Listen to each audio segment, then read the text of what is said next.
Hello, everyone, and welcome to another episode. If you could hide to Kolob podcast. My name's Daniel. This is my brother Clive. We are closing in on the end of the Book of Mormon. Hello, everybody. Yeah, we are closing right in here, and it's a shame. We're at the end of Ether. I really enjoy Ether. Like I said, it's just an extension of the Bible for me. It's very Old Testament style writings, and yeah, it's a shame that it's coming to a close now. And quickly, Clive, I've got a quote, and this is more food for thought, let's just call it. So, section 130 of the Doctrine and Covenants, verse 18 and verse 19. Whatever principle of intelligence we attain unto in this life, it will rise with us in the resurrection. And if a person gains more knowledge and intelligence in this life through his diligence and obedience than another, he will have so much the advantage in the world to come. There we go. Nice and easy. When you're studying the scriptures, and sometimes you're like, I'm always reading why, but God has a purpose and there's a plan. He wants us to learn. This is a preparatory life, and we are to learn and learn and learn. Yeah, you're right. Sometimes, I've come across some doctrine recently, and it's a book about Jesus Christ and Mary and, the relationship there. And I was reading it, and there was some doctrine there, and I thought, do I want to know this now? Am I ready for this? So yeah, it's important to know.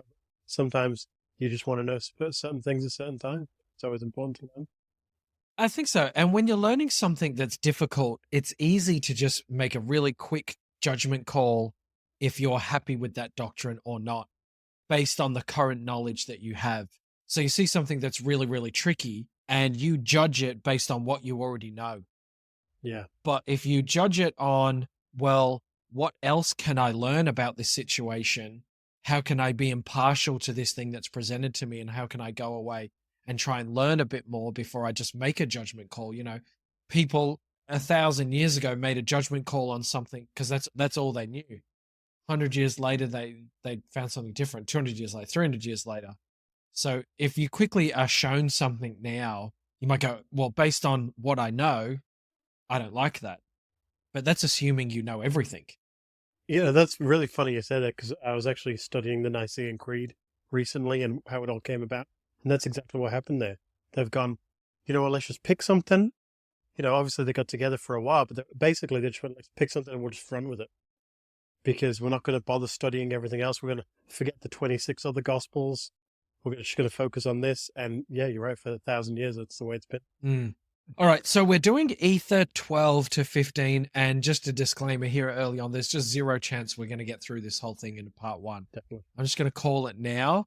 And if I'm wrong, I'm wrong. But let's see how we go. So we've now introduced Clive to the prophet whose name is Ether. And he seemingly pops up from nowhere. And this is one thing I guess I just wanted to have a little bit of a first. If we learn a couple of things from verse 1. So we're in chapter 12 in verse 1. And it came to pass that the days of Ether were in the days of Coriantumr, and Coriantumr was king over the land.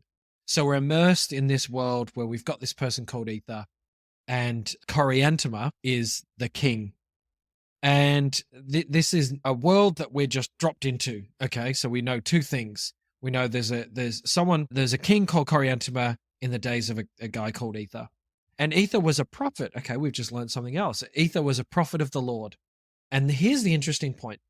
Wherefore Ether came forth in the days of Coriantumr and began to prophesy unto the people, for he could not be restrained because of the Spirit of the Lord which was in him. So he couldn't be restrained. He was full of the gospel. And couldn't be restrained means no one could stop him. And he was just teaching all the time. Here's my question. Where did this guy come from? Yeah, I mean, we just know that he's a descendant from the brother of Jared. Right. Yeah, his story up to this point just isn't told. And the last thing we read about was Coriantumr begat Ether. Now suddenly Ether's a prophet. There's no real other information about it. You're right. Right. Yeah. And so there's obviously Ether was a good person and must have been taught from somewhere. And he was obviously a spiritual giant to become a prophet, chosen in the life before this one. Yeah, exactly. And the thing about Ether is, like, he's not just, someone that goes around prophesying. He is one of the greats. There's so much to Ether. And as we've discussed a few times before, there's stuff in here that isn't in here. You know, like Ether's done this and Ether's done that, but there's no real stories to it. You know, obviously that's stories that haven't been put in because it's been abridged so tightly. And it tells us later on somewhere, doesn't it, that not 100th part could be put in. Yeah, that's right. That's exactly right. Moroni says, you know, he couldn't. Right, This right. this isn't even 100th part of what was read. So into the next verse, in verse 3, we get a little bit about what Ether is all about. He says, "For he did cry from the morning even until the going down of the sun." So all day, exhort and doing what? Exhorting the people to believe in God unto repentance, lest they should be destroyed, saying unto them that by faith all things are fulfilled. Now, there's a lot of doctrine, Clive, squeezed into verse 3. Believe in Christ, repent, destruction, faith, and fulfilling. There's a lot squoze in there, but obviously that was the idea behind this abridged verse of just, hey, here's all the stuff that he was talking about a lot. Yeah, you're right. I mean, the fact that he cried, you know, morning till evening, you know, I think of Enoch, you know, obviously Yeah. Enoch's a lot later, but yeah, lest they be destroyed. So he's the prophet, he's in charge of these people, and he's, okay, I need to pray for these people. They're not doing it themselves. I don't want the Lord to destroy it. And then, yeah, would you say faith, all things are fulfilled. So in faith, all things are fulfilled. So yeah, you're right. There's so much doctrine squeezed into this, but it's sort of like, I don't know. I wonder if Moroni's like, you guys have read what all this means before, so I'm just going to put it all in this verse because you already know what this means because it's been spoken of so many times. And so you think he's put that in there specifically for us because we already know or there's an assumption that we already know what these things are. These, I guess, 4 or 5 things are. Yeah, because, you know, Moroni's gone, I'm just going to put this in now because I haven't died, so chuck this in. So knowing, I guess, that Joseph Smith's going to put towards the end, I don't know. Yeah, sure. Well, what else? What? I mean, that's a bit of an introduction. I don't want to harp on that for too long. What else? What did you like in 12? Well, it was interesting, isn't it? Because I liken this to Moses when the people were bitten by, oh, the people got sick, and so, you know, Moses held the serpent up, and if they looked, they lived, but they didn't because it was too easy. Where with these guys, it was quite different. It's because they didn't. They said that they didn't have the faith because they couldn't see. So this way, you know, it's sort of a little bit different. More than it's too easy. This side, it's, well, we can't see it, so therefore we don't have the faith, and that's why the destruction happened. So Ether's gone, hey, I've prayed to the Lord, and he said, if you repent, then you can live. And they've gone, well, you know what? We can't see the Lord, and so therefore we just don't believe it. And so, you know, there's a massive doctrine in there too, you know, the difference between faith and knowing. You know, Ether at this stage, surely he would be knowing. It'd be beyond faith. But Ether, Ether, but then, you know, he's trying to teach, okay, well, let's start with faith and let's build on that. And they've gone, well, we can't see, therefore we don't believe. That's in verse 5. So at this point here in verse 6, just following on from you, he says, "And now I, Moroni, would speak somewhat concerning these things. I would show unto the world the faith it is, which things which are hoped for and not seen. Wherefore, dispute not, because ye see not." So Moroni now inserts his own words, and that goes for quite a while, doesn't it? It goes all the way over. I'm using the pages, so it goes all the way over the next page. And this is Moroni's going all the way, and he's inserting his own commentary. He's kind of gone, well, I'm still here, like you mentioned just before. I'm still alive. I'm gonna put my own 2 cents in here about this situation, about what Ether was going through. Yeah, he does. Yeah, and it is interesting, isn't it, the way Moroni does that? And, you know, he does that because, I mean, he knows that he's talking to us. He knows that these records aren't getting passed on. So he's gone, look, this is what they've done. And I know that by faith, you know, all things are added on top. And he talks about that a lot. And he even says, I really like in verse 16, yea, and even all they who wrought miracles wrought them by faith, even those who were before Christ, and also those who were after. So, hey, it's not as simple as let's show you a miracle and therefore you have faith. It's the miracle comes after the faith. And so, yeah, Moroni is just sort of inserting, going, I'm testifying of what Ether's saying because none of the people are really listening to Ether. So I wonder if Ether's more like the way that he's writing, it's, you know, I'm trying to teach them this and I'm trying to teach them this, where Moroni's gone, this is what you're saying, and I'm going to tell the people who are reading this what that means. Right. A couple of things here that I've got noted in the side of my scriptures. I've got verse 7 highlighted, which is a great verse as well. And then I've got verse 8 and verse 9. But I mean, I don't just want to read them all out, but they are, like you said before, ether is just packed. But because of the faith of men, which he has shown himself unto the world, but because of the faith of men, he has shown himself unto the world and glorified the name of the Father and prepared a way that thereby others might be partakers of the heavenly gift, that they might hope for these things which they have not seen. In this case, what this verse is saying is, because of those people before, they had such faith, Christ showed himself in a glorified manner because of the faith and because he knew that they would believe in him. Because that's happened, we now get to enjoy those miracles, and it's us who's been spoken of, that they might hope for those things which they have not seen. That's us. Because of the strength of those people early on who got to see Christ, that's why Christ came. And because of them and their faith and why Christ came is now why we get to have that hope. So, really credit to those early saints who pushed on with their faith in such horrendous, adverse conditions. Absolutely, yeah. And you're right. I don't really know how to add to that, but yeah, you're right. There's, Yeah. the faith is strong. That's the faith. Have you ever anything else before? Yeah. And then it kind of, Clive, it sums it up in 9. Wherefore, ye may also, this is us, he's saying this to us, wherefore, Clive, you may also have hope and be partakers of the gift if ye will but have faith. This is us. That verse 9, I've written us with an exclamation mark. That's what we want. That's Moroni saying, you guys can have this. Whoever it is that's reading this, you can have it. Yeah, it's interesting, isn't it? Because again, I mean, obviously, this is likened to. We can easily liken it to ourselves. How many people do you know and do I know that say, "Well, I don't believe because I have everything I need anyway. I haven't seen God, so it can't be true. I believe what I believe, and that's enough." Remember I say, well, there's so much more than that. If you have the faith and you build on the faith, you can have everything else. But there's so many Yeah. people out there that go, I'm okay with what I've got, or God isn't showing me miracles, and therefore I don't believe. Well, it doesn't work that way. It's faith first, then there's the belief. So speaking of faith, Moroni sort of starts to give us these examples of faithful people, and I guess it's faithful people that he's read about and he knows about.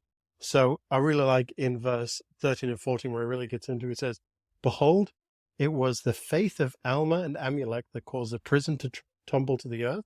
Behold, it was the faith of Nephi and Lehi that wrought the change upon the Lamanites, that they were baptized with fire and with the Holy Ghost." He's really emphasizing here, this is what faith can do. You have the faith, these miracles come out. Ammon, he goes on to speak. Ammon did all these many mighty miracles, and he goes on to talk about how these great men do these incredible things because of this miracle of faith that they have, and they can build on top of that. Yeah, it even talks about the in 17, and it was by faith that the 3 disciples obtained a promise that they should not taste of death, and they obtained not the promise until after their faith. They had to have faith. It preceded the miracle. They knew they thought it in their minds, and they didn't want to ask God because they knew God would grant it to them. And God said, "Don't worry, I know what you're asking." Yeah. And like it's the story of that lady who touched Christ's hem. She just knew, if I just touch him somehow, some way, I'm gonna be fine. And she just reached out and touched the hem, and she was all good. The faith precedes this miracle. It's funny, isn't it? Because you don't always see the miracles, and so you think, well, I've got a lot of faith, but I've had this miracle. Well, maybe you haven't been in prison to bring it down to the ground. Maybe you haven't been ill like this lady, so ill that you touch the cloth and you're healed. But maybe you've had other miracles in your life. Just because other people that don't go to our church have good things happen to them doesn't mean you don't have these miracles in your life. So yeah, if you have the faith, you can have these miracles. Yeah, I totally agree, and I guess I'm super guilty of not being able to sit back and say, actually, life is pretty good, and and I'm enjoying lots and lots of blessings, and things can be challenging at the time, but actually in reality, if you graph this out over 6 months, things are pretty good. Yeah. Not me, I'm very humble. Yeah. Yeah, yeah. Um, The humblest. I'm very, very blessed, very humble, Yeah. and one of the favorite children. But I really like, we always talk about this extreme. If you had the faith of a mustard seed, you could move a mountain. Right? That's what we Right. say. We do. One of these incredible miracles that isn't in the book of Ether, but it's mentioned in a short verse by Moroni, is this actual thing happening. In verse 30, it says, "For the brother of Jared said unto the mountain Zerin, remove, and it was removed. And if he had not had faith, it would not have moved. Wherefore thou workest after men have faith." I mean, how incredible is that? So he had this faith knowing that it could move. It wasn't, if I have faith, please move. It was remove, and it was removed. Now, I don't know about you, Daniel, but I can only think of one other time when this happened, and that was Enoch. And we all know what happened to the city of Enoch. So Yeah. just two incredible men that have this, and just strong enough faith to say, okay, that mountain is in the way and it needs to be removed. And it does. What an amazing, amazing miracle. That it can happen. I remember when I was in Young Men's, we had the bishop, he put a texter in the middle of the room. He said, okay, we all have faith. Let's make it float. And I'm like, yeah, sweet. Okay. And it didn't, obviously. You're like, Yeah, that's right. Yeah. And, he explained that, well, we could if it needed to be. If we needed to, then it would, but we don't need it to. And that's the difference between, what the brother of Jared did. Well, it needed to be removed. And so it was removed. We probably have enough faith to do these things, but do we really need it? Or can we always find it, a different way? and as well, like we're talking about the power of the priesthood here, which is pretty special, Yeah. probably one of the most special things. Its purpose is to bring about the miracles of God, and its purpose is to spread the gospel, and its purpose is to have people operate under authority. So that mountain of brother of Jared's was moved not because he was bored, but there must have been some righteous thing that it needed to be moved for. So therefore it came to pass. Like, I think about, you're much better than me, but I think about the story where someone in the scripture, in the entire scriptures, there's a story of someone. I'll try and think of it. There's, yeah, where there's like, hey, bring fire down. Yeah. Set this on fire. And so that was like a righteous thing. Right. Well, it was required. There was a purpose that it was required for. Brother Jared moving a mountain, there was a requirement that needed to happen. Exactly. You look at Moroni's examples, and you look and you go, okay, well, Alma and Amulek, well, they brought down that prison so they could be freed and continued preaching on with their mission. They didn't free and go, man, that was tough, let's go home. They were able to continue on their mission. You look at Ammon, he chopped off all those arms of those people, and the king became an incredibly faithful man and converted lots of other people. Again, Lehi, the patriarch of the family, came over on a boat and he taught his children. And look what happened to all the Nephites. Just incredible people, incredibly strong. All the scriptures refer to, this patriarch of the family. So, yeah, those miracles are wrought by the power of the priesthood for a purpose. I know we've already gone past it, but I wanted to bring you back specifically to 24 and 25. Right. I might just read them out and just see what you were thinking there. And thou hast made us that we could write but little because of the awkwardness of our hands. So that word there, the awkwardness. Behold, thou hast not made us mighty in writing, like unto the brother of Jared. We talked about this in the episode about the brother of Jared. The brother of Jared had a role, and Jared had a role. They both had roles. Like unto the brother of Jared, for thou madest him that the things which he wrote were mighty, even as thou art, unto the overpowering of man to read them. And then this is 25, which I got highlighted here. Thou hast also made our words powerful and great, even that we cannot write them. Wherefore, when we write, we behold our weakness and stumble because of the placing of our words. I fear lest the Gentiles shall mock at our words. Like this is, I don't know, a bit of anxiety or something from Moroni going, what I'm doing here isn't going to be good enough. And people are going to like mock me and, just say I've done a terrible job. Yeah, that's right. Yeah, Moroni. I mean, he's been charged for keeping the record safe this last part, and he's written these things for us, and he's still a little concerned that, hey, I'm writing as best as I can, but I fear that, the weakness of my words won't be portrayed as powerfully as I hope, Yeah. but then the Lord came to him and spoke to him about that and comforted him. He says in 26, and when I had said these things, the Lord spake unto me, saying, Fools mock, but they shall mourn, and my grace is sufficient for the meek, that they shall take no advantage of your weakness. I mean, it would have been nice if the Lord said, no, it's really good writing, don't worry about it. Yeah. But he's actually gone, yeah, no, but don't worry. No one's going to take advantage of your weakness. Yeah, yeah. Yeah. Oh, so I do have that weakness. Yeah, awesome. Awesome. But then, it talks about how, the Lord gives us weakness to make things strong. But it reminds me of the Jeffrey R. Holland talk back in, I want to say 2009 General Conference, where he spoke strongly about the Book of Mormon and how it's been torn apart by so many people, and yet it still stands. So it doesn't matter if Moroni felt he was weak in writing. The amount of people that's tried to tear the Book of Mormon apart and say, well, this doesn't make sense, this isn't right, this isn't right, it still stands. And I guess that's the faith and the miracle that the Lord is speaking of there, that it will continue to stand no matter what weaknesses are in it. Okay. There's one part that I thought I'd bring your attention to, I guess, as we get to the end of part one. Like I said at the start, this is definitely going to be a multi-parter because we're a little bit into here. We haven't made it out of 12. In verse 38, this is Moroni's sort of, is it the second time that he kind of says, hey guys, I'm going to be done. He says, and now I, Moroni, bid farewell unto the Gentiles, yea, and also unto my brethren whom I love, until we shall meet before the judgment seat of Christ, where all men shall know that my garments are not spotted with your blood. I love how he makes that comment there, that like, I've done my bit. I've tried to convert you to the gospel, but you've got the free agency and you can do whatever you like. But I know what I've done is sufficient. So he adds that in there.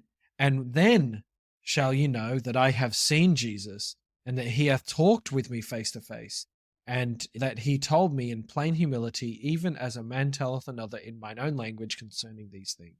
Then he goes on to list some things. Isn't that great, though? Like, this just tells us again about the character of Moroni. He's not just a man that's been handed these plates that's just, that's gone, okay, well, let me see what else I can write. Let me see what else I can put in. But he's actually seen Jesus face to face. He talks about how lonely he is, and that everyone around is just getting killed by the Lamanites, and the world's turned very wicked. But he's had this opportunity to see Jesus face to face. And so I guess it's sort of a comfort for him going, this is all worth it, really. Christ has come to me out of everybody. He's came and already visited the Nephites, a few hundred years ago, but now he's actually come and visited me. And, I'm ready. This is what it's all about. Okay, are we ready to get into 13? Yeah, let's give it a go. Yeah. Okay, so you're right, exactly what you were just talking about then. And now I, Moroni, proceed to finish my record concerning the destruction of the people, of whom I have been writing. For behold, they rejected all the words of Ether, for he so this is Moroni later.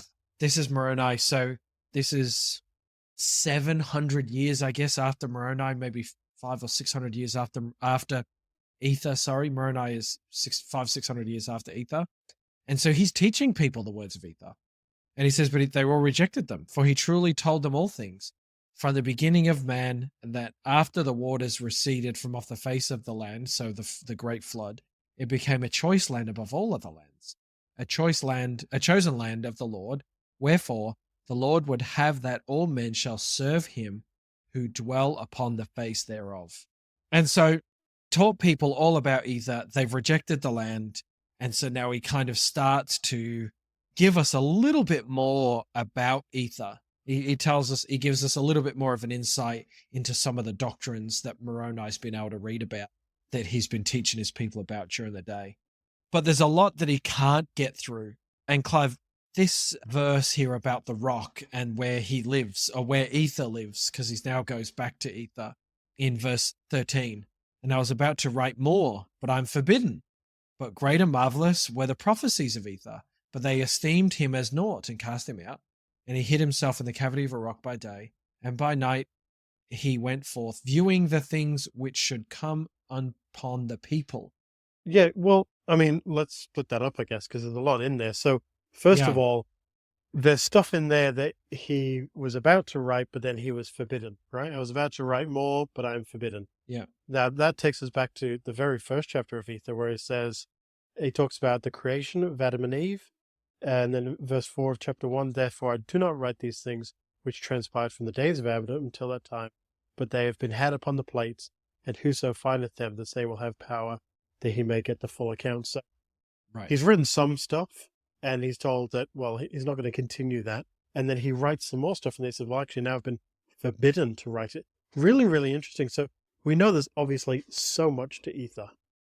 And the fact that we can't have all of it, like you said, he hasn't even written 100th of the things that we read about the brother of Jared all the way down to Ether. So, I mean, that is just amazing in itself. There's something there that we're just not prepared or we're not ready to learn about yet. So, I mean, I wish we knew, but I guess we Yeah. just wouldn't appreciate it as much. Yeah. So there's a few big things that he talks about, and the things that he's forbidden, I wonder what they are, because Ether does go quite deep. In verse 9, and there shall be a new heaven and a new earth, and they shall be like unto the old, save the old one have passed away, and all new things have become new. Then cometh New Jerusalem, and blessed are they who dwell therein. For it is they whose garments are white through the blood of the Lamb, and they are they who are numbered among the remnant of that seed of Joseph, and we're in the house of Israel. So he actually goes in to start talking about some real doctrinal points. Like he's not just skimming the surface here. He's talking about new heavens, new earths. He's talking about what's going to happen later, the scattering. Like he goes into some real detail. Like Ether's a very learned person who's not just running around. This is, I guess, what I was thinking about most when I was trying to talk about chapter 12, verse 4. He's talking about exhorting the people, bring them to repentance, lest you should be destroyed. That's judgment, and not just judgment, but it's then how you're going to be in the new life, and what's going to happen thereon, and all things are going to be fulfilled. Well, he's teaching them some pretty in-depth things that will be fulfilled. I've always wondered about things like this where, there's a bit of teaching here and a bit of teaching there, but no secure doctrine of, okay, here's the list of things from the beginning to end. And I always wonder if we have been told it already, but we haven't been told it as in read this book start to finish and now you know everything. But we've been Right. told bits by apostles, prophets, and, just learned people who've written books over the years. And so the bits and pieces that have been forbidden are scattered. And that's the great thing about, the Latter Day Saints is there's no end to your learning. And I feel like that's because all of these bits are scattered and you can learn it here and you can learn a bit there, but it's just not all in one place. Because, I mean, Right. how easy, it might be just too easy. And then too easy to disprove it too, because you go, well, you guys believe this. Well, we believe this part and this part and this part. You know what I mean? Like getting through like it. No. I think what you're trying to say is, yes, he's saying he's forbidden to write the rest, but whatever it is, maybe we already know about it, but we've been given 5% from 50 different people. Yeah, because you have some doctrine in your head that you know that I don't know, and I have doctrine in my head that I know that you don't know. But it's all Right. true doctrine. We've just learned it from different sources, and if we were to discuss everything that we know, after a few hours, eventually we'd know the same thing. But then we could meet Joe Bloggs down the road, who's also a member, who knows other doctrine that we don't know. And Yeah. and so that's why we meet together off to share the things that we know and to, have the sacrament, obviously, but, just all these different things that we learn that is able, that we all are able to access. I love that in terms of that's the idea the more we know, the more we know of what we don't know. Yeah, yeah, yeah. right? Because it actually, hey, how did this happen? Like, this is all coming back to our first little opening, little exchange, by the way, conveniently. That when you hear something, you can, and I guess we're in a bit of a tangent here, but when you hear something, it's really, really easy to go, well, I know these 10 things. The thing you've just told me, I'm going to judge you based on the 10 things I know. But then you'll go, well, hang on, Daniel, here's 10 other things I know. So now you know 20 things. So that one thing you've just learned, you've now got to judge that on 20 things you now know. But if I go, no, Clive, the 10 things you know, I don't care. They actually don't exist to me. I'm only going to judge them on what I already know because I already know everything. That is, And that's a trap. yeah, that's exactly right. Yeah. Everything you said at the beginning makes complete sense now. Yeah. Yeah. That's exactly right. It is a trap. It's a trap because we learn something and we get offended, or maybe not offended. That's for extreme points. But we learn something, and go, oh, that doesn't make sense. But no, it does make sense to God. It doesn't make sense for us because we only know 10 things. That's right. And then we learn other things to go, that thing I learned a while ago, that makes sense now.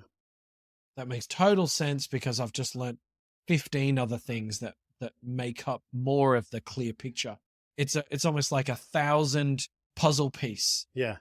And I've put 10 together, and I'm assuming I know what the whole thing looks like. Yeah, that's probably a better example. Let's cut it out, everything we've just said, and put that in for anyone still keeping up and listening. Yeah, is anyone still there? Well, why don't we cut that there, Clive? Let's come back and do part 2. We got to finish the end of 13. We got 14 and 15, and I would love to talk about Coriantoma and the Book of Omni. Yeah. And try on earth to get that through my brain. And how this all comes roundabout. Yeah, exactly. Yeah. Thanks for tuning in to another episode of You Could Hide to Color podcast. Catch us on Facebook and Instagram and YouTube, and how grateful we are to be studying the Book of Mormon this year. And we are close to the end. And then it is Doctrine and Covenants, which we're looking forward to as well. But we've got to get through Ether and Moroni and Christmas as well. So lots of good things to come. And we appreciate everyone keeping us up to date on their journey.